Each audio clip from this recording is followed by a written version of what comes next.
What is going on, everybody? My name is Japes. Welcome back. Another FIFA, another season of Path to Power. It feels good to be back with this. Feels good to be back with this series. It's kind of the series that my channel really is mainly built on, and we are going to stick to the basics this year and go very, very heavy into Ultimate Team. I don't think I've been this excited for a Path to Power ever, with all the different FUT Champions things, squad builder challenges. There's just a lot of things to do, and I am excited to get started and do all of that with you guys. So we've got 4 packs to open. I'm not going to go through this at super speed. I'm going to take things nice and slow. You guys have always asked for longer episodes, so that is what we are going to try to do this year. This one topping over that 20-minute mark, so it is going to be a long one. Not a great pack, not a bad pack. Younes, I believe he's on loan in the Eredivisie with Ajax. I'm not totally sure on that, so don't quote me on that. But he looks to be a decent little player. The 85 dribbling is nice.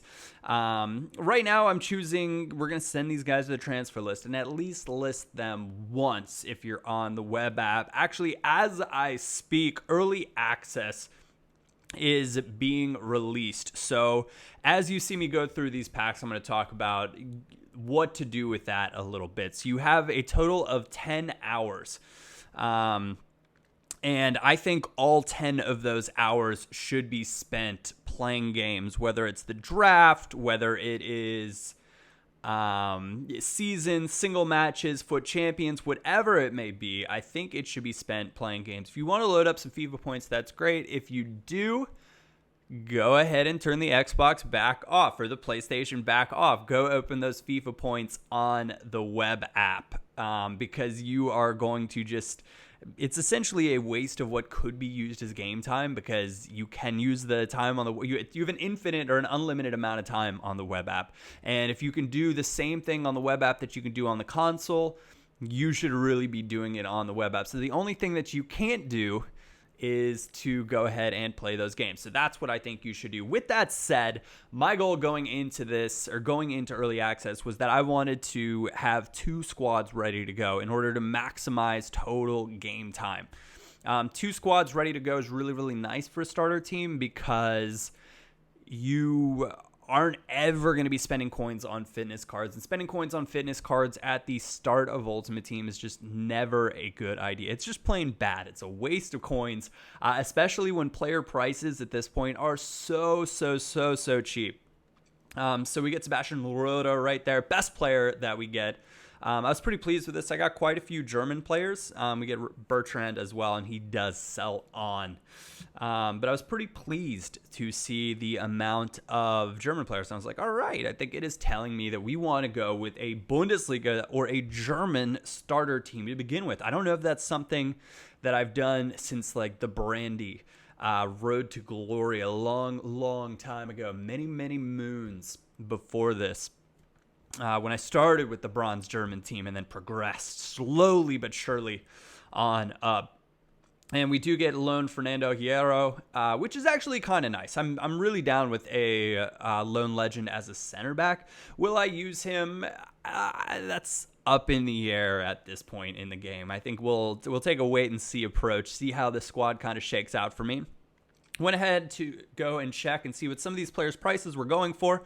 I recommend you do the same. Sometimes it's surprising how much players go for, even when you don't think their stats look that great. Of course, you can always list them for their, totally in their price range. I decided to discard Grimaldo because I'd rather have the 616 coins right away versus waiting on the 650 coins because I think that I can make better use of those coins with them, in my possession versus waiting on them. It's an economic principle. It's like the time value of money. I don't want to get into too much FIFA-nomics here, but we can drop a little bit of FIFA-nomics action. And it's saying essentially $1 now is worth more than $1 later because you have or a pound now, or whatever you want. A euro now is worth more than a euro later, or a pound now worth more than a pound later, because you can do more things with it and you have better opportunities with it. And then, with inflation, other things, there are lots of different things taken into consideration, but that's the principle. So I'd rather have the 616 coins now, the 650 coins later. I went ahead and discarded, and this is because will he eventually probably sell on? Yeah, he looks to be a decent left back option, but he's not in an important league. And the Portuguese league for Liga NOS is just frankly not a great league. We do list Espinoza because BPL players tend to sell on. Same thing with Bertrand when checked it out. Fernando, maybe will sell on. I thought Kolak might sell as well with the 82 dribbling. His stats look nice, 77 rated card. So all these guys I thought would sell. And we're listing them for just low buy nows, hoping they'll go for that. But really, I'm just hoping they go for 350. We already have 2,600 coins to play with.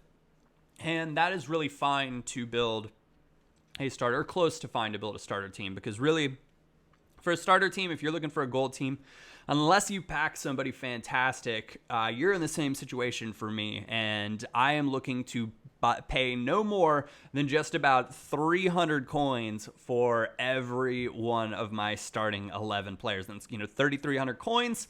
Not too shabby. And you can see right there, 3,500 coins. We've hit the mark that we're looking for. We can go ahead and build a gold team. But remember, I wanted to build 2 teams. So we're going to need a few more things to sell and a few more players to be discarded. And that's what I'm doing right here. These 100 coins, they do add up. English players, though, if you get them, that's fantastic. They always sell if they're relatively decent. Doesn't matter what league they are. Ebanks, Landell, 67 pace, not great. 66 defending, not great. 73 physical, not great. But he is English, and undoubtedly, even if it takes a little bit of time, he will sell, and I'll sell for 150 coins. So would you rather have the 100 or the 150? You tell me.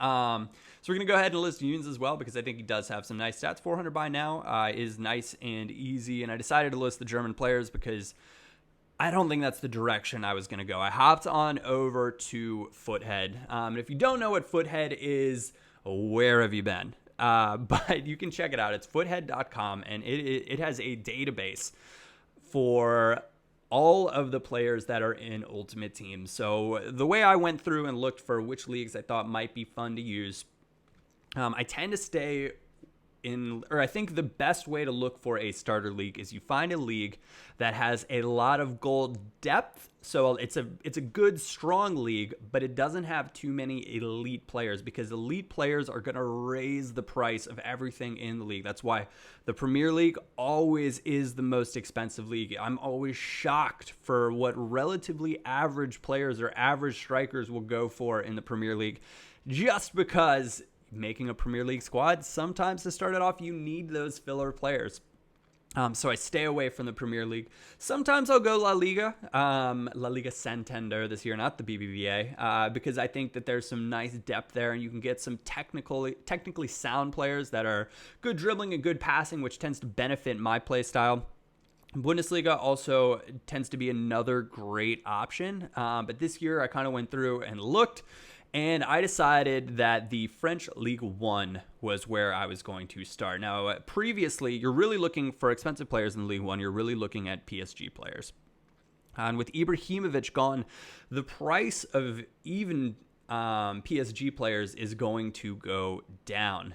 So that allows for a lot of opportunities. Of course, you're going to have players like Lacazette that people absolutely love, that are fantastic, to see what you can, or that people that are going to be wanted in starter teams. And some people are going to think, hey, I can get him in there and he'll be dominant. He'll be super, super dominant to start. Don't get me wrong. And right now I'm just scrolling through silver players, see if there are any deals out there. I love trading silvers to start, because there is, we'll go for another FIFAnomics term right here, general economics. And Stanshu I saw, and I was like, that guy looks like a nice quality, well-rounded player. So I'm just browsing, looking at prices, see what people have him up for, hoping I can find a deal for a rare player with good stats that I can get for discard value that I can flip for a few hundred coins more. That is about as basic as it gets with silver players for me.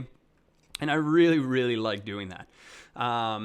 So what was it? Oh, with silver players, going back to the FIFAnomics, you have a much lower supply of those cards on the market because people are not buying silver packs. They're opening their starter packs, and they look at those Halilovic stats. That is a tasty card.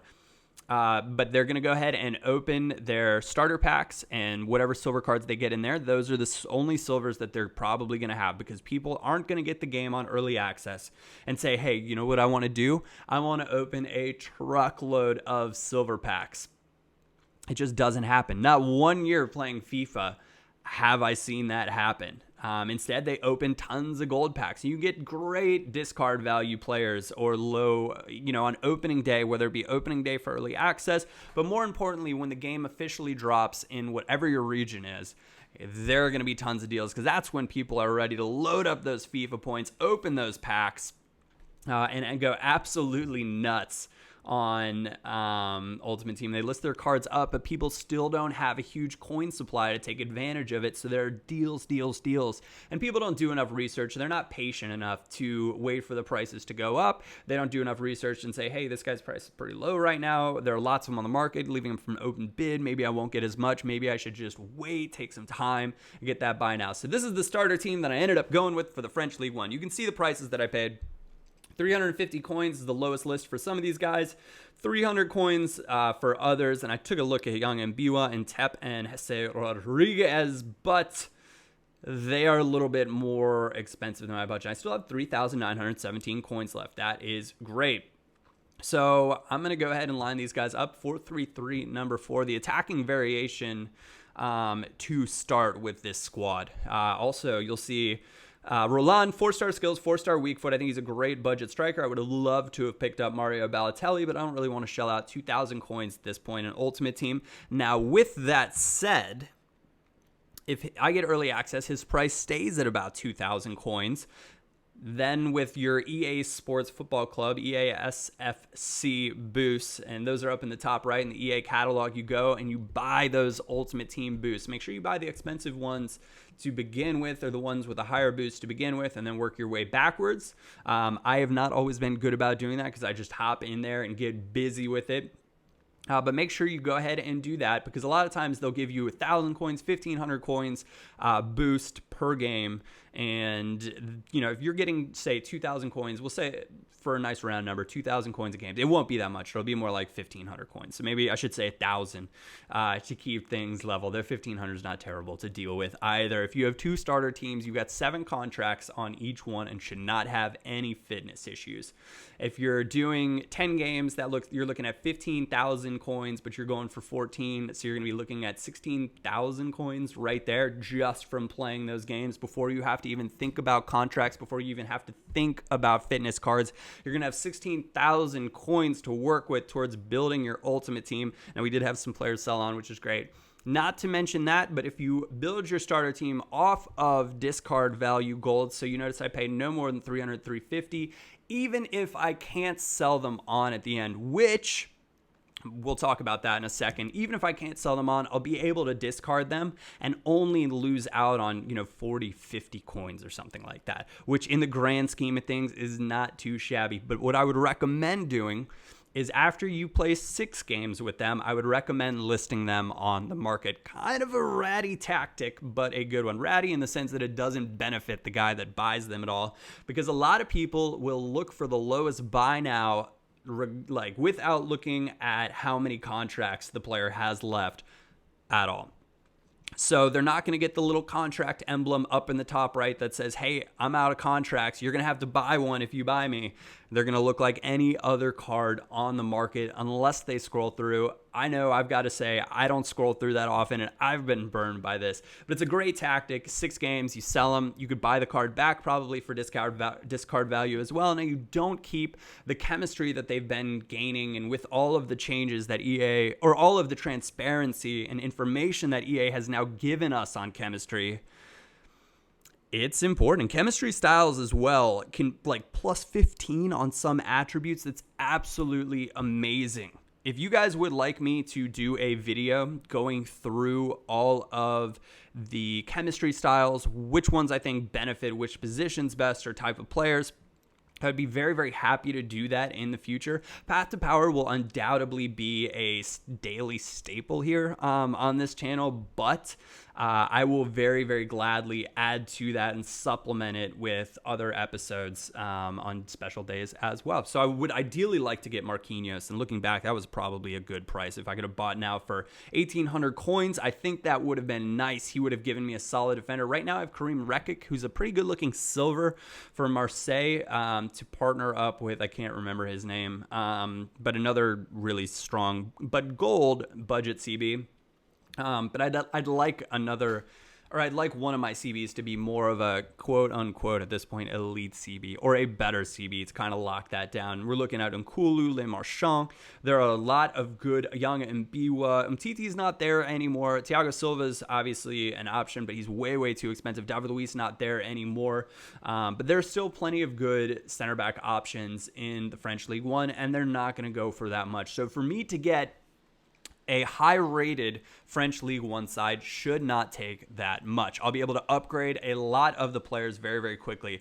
Now, I did go out and buy Moses Simon. This silver looked ridiculous to me. 5-star weak foot, 4-star skills, like 90 pace. I saw this card and I was like, oh my gosh.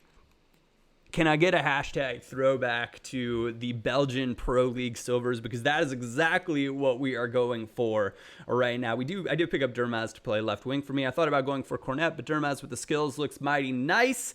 And that Ndidi is a card that fits the bill for ones that I want to sell on. Really, really nice pace for a CDM silver.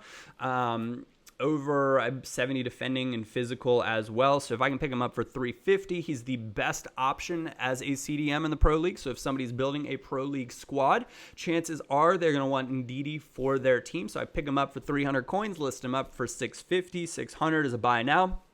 Once people start building their teams, that is no big deal. You can see I can go out and throw a bunch of other 300 coin bids on there and try to get a bunch more of them. Because what this will do is it'll raise the average price. And people talk about price fixing all the time.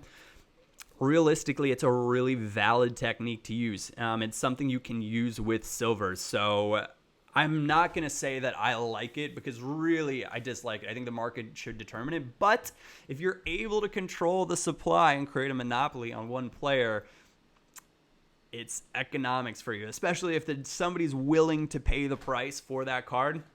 Really, I'm just using like a form of price fixing, like bumper pricing is what I'd call it. It's just saying, hey, we're going to take this guy and we're going to raise his price by a couple hundred coins. It's enough for me to make a profit, but it's not enough for people to be like, what the heck? I don't want to pay that card. If someone went out and took that Moses Simon, who is that center forward that I picked up, and you can pick him up probably for like 1,000 to 2,000 coins right now, and said, hey, we're going to list him for 10,000 coins. People at the start of FIFA are like, dude, I don't really want a silver team with he's the catalyst for the team. Like there are actually a lot of really, really good striking options in the Pro League. But he's a really, really important player for me wanting to play the false nine. And people are going to look at it and say, do I want to pay 10,000 coins for this guy when I can go out and get a really, really solid gold player for 10,000 coins right now?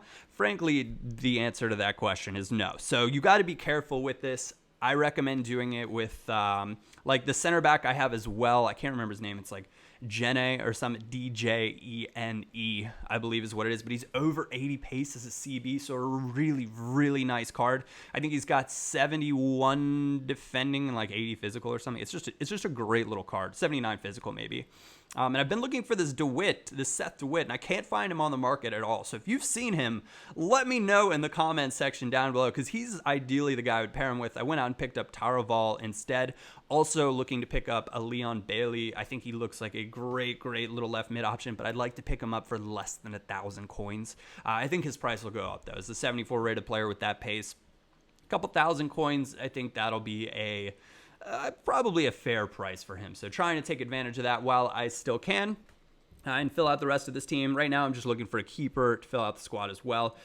Really, really basic. But as we start to get to the last few minutes of the episode, I want to ask you guys to give me some feedback on if you enjoy the longer style episode.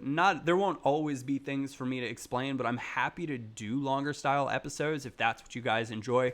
for gameplay. I can show more chances, more build up, more game flow, rather than just going through the goals like I usually do. And the goals are great, or I can just try to show more games. I think there's a happy medium somewhere in there. So let me know what you think.